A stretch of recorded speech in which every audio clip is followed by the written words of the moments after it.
Yes, thank you for the introduction, and thank you, Manos and Manos, for the kind invitation to this course. It is always a pleasure to be here, especially now in this 5th edition, and from year to year it's getting better and better, so congratulations. Now, this is a topic about degenerative AC joint, and it's not related to instability like the talks before. Have nothing to disclose. So we are dealing mostly with AC joint, arthritic joints with these middle-aged individuals, often with overhead activities like weightlifting or also construction workers, and also with some athletes, contact sport athletes, and some athletes who does activity with fall on the end of the shoulder. Interestingly, there is quite a high incidence of degenerative changes on the radiographs. It is reported that almost all of us which are over 50 years or at 50 years old have some radiographic degenerative changes. But interestingly, symptomatic changes are only in about 5%. So this is quite exceptional, I think, in the our body. So there are some intrinsic factors. So we know that this is a small joint with asymmetrical surface. There are high loads with repetitive microtrauma and so on. But in fact, there is no correlation of the symptoms or changes, radiographic changes, to the specific anatomical joint configuration. In fact, there is assumed that there is 80% it is on extrinsic factors like working, sports activity, and comorbidities. So we have typically this patient with pain and tenderness,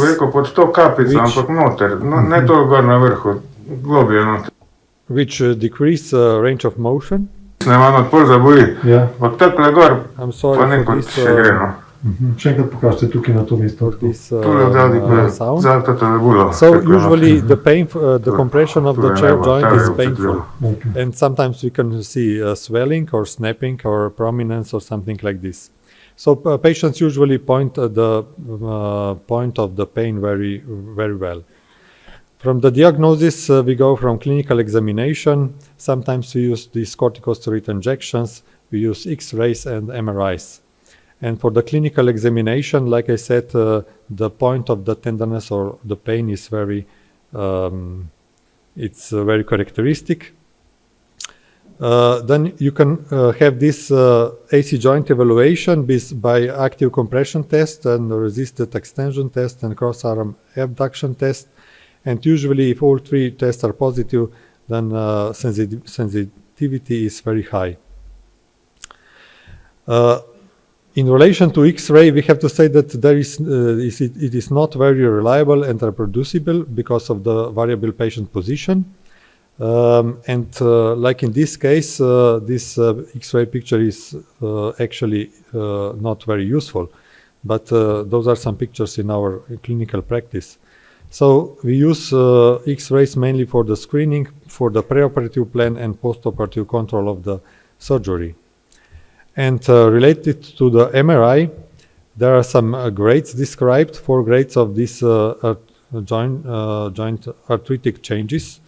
And in the first grade, there is really no changes, but the second grade is characterized by the capsular distension and joint space narrowing. And in grade 3, some marginal osteophyte formation. And in severe arthritis, there is marked joint space irregularity and narrowing with some large osteophytes. MRI has the advantage that it is not dependent on patient position, and sometimes usually we can see bony edema in symptomatic patients, and those bony edema is quite representative for this kind of pathology. We have in fact some independent predictors of the need for the distal clavicle excision, and those are tenderness of the AC joint, pain with cross-body adduction testing, and presence of edema in the distal clavicle on MRI. And you can see the positive prediction value, which is very high if we combine all three findings, and also negative predictive value. So the try of the conservative treatment is always good. Most of the surgeons in this study did a trial of 4 to 6 months, and the positive effect can be quite high. Sometimes we use also this intra-articular steroid injection, which helps us to reduce the pain. So for the surgical treatment, I personally recommend, and I think this is maybe one of the best solutions, bipolar AC joint resection. Usually those three portals are used, sometimes in combination also with a portal posterior to the AC joint in some cases. So here is how I do it usually. This is from the lateral portal view, just starting with chromioplasty. And here on the right side, just to split a little bit, I'm showing at the same time the AC joint resection. Yes, so when we just clean the soft tissue, and then we usually also use a burr, or I mean we always use a burr to resect the clavicle, a little bit on the clavicle side, and as this is a bipolar technique, also a little bit on the acromion side.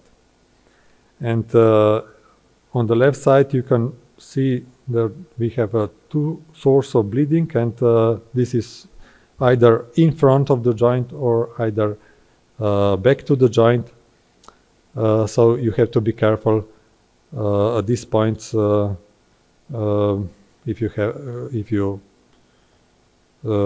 want to have a good visibility.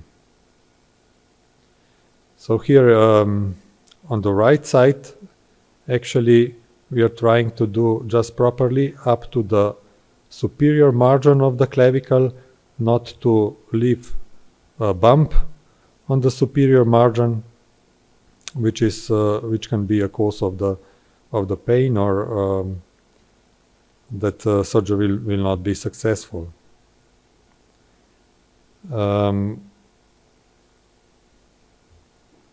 Okay, and sometimes it is very useful to change the portals and to do a view also from another side, like anterior side,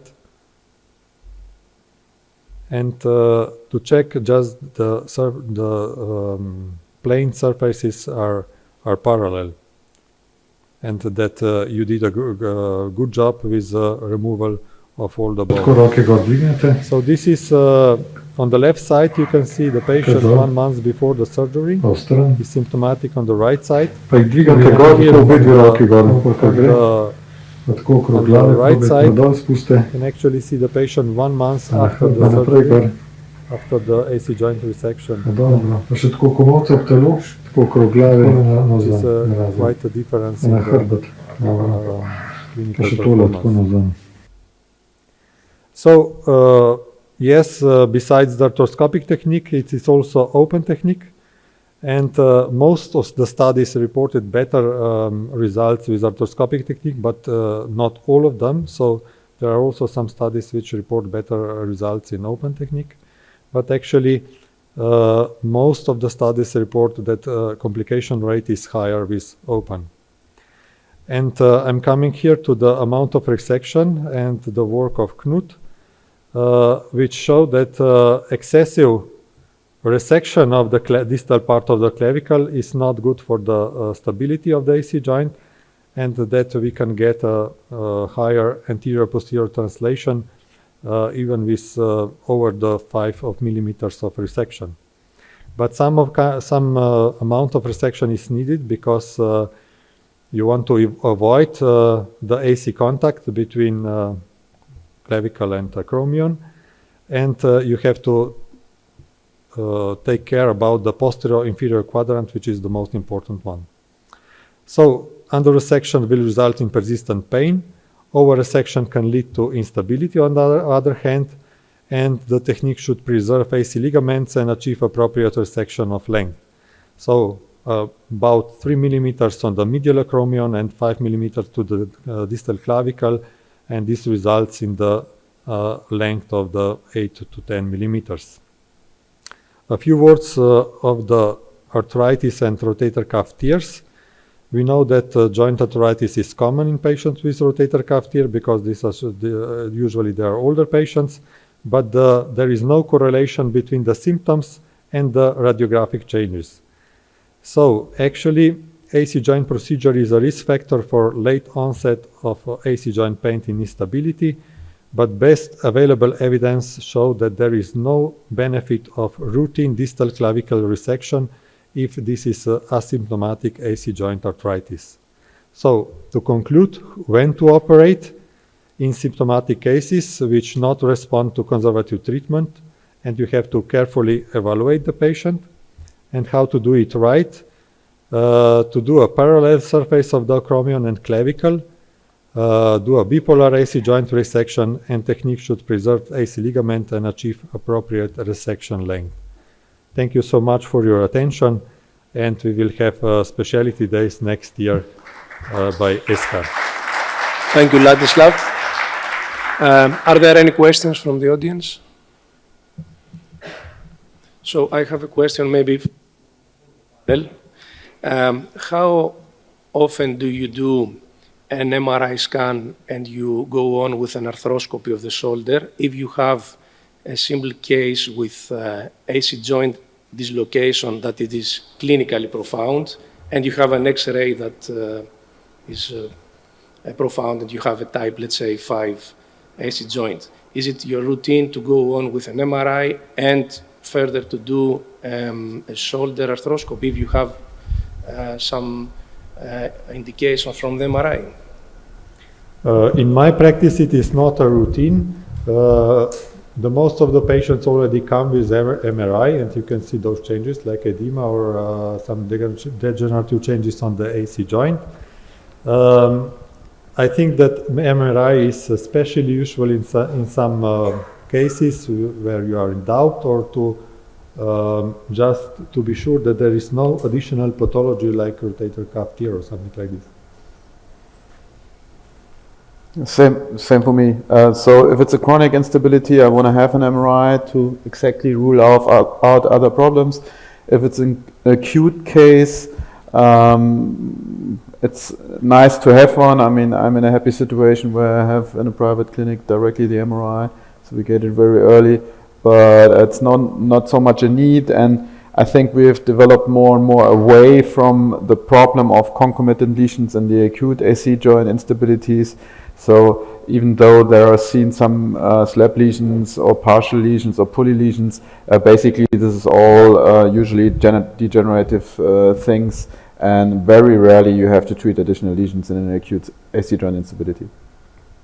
Yeah, I agree. For chronic MRI for sure, maybe even CT scan to see more of the bony deformations. And in acute setting, over 35, I'm happy to have one, but I don't really need one because I do an arthroscopy anyway, and it depends on the concomitant lesion. Absolutely. Okay, thank you very much. That's the end of the session. Thank you, all of you. And let's move to the next session.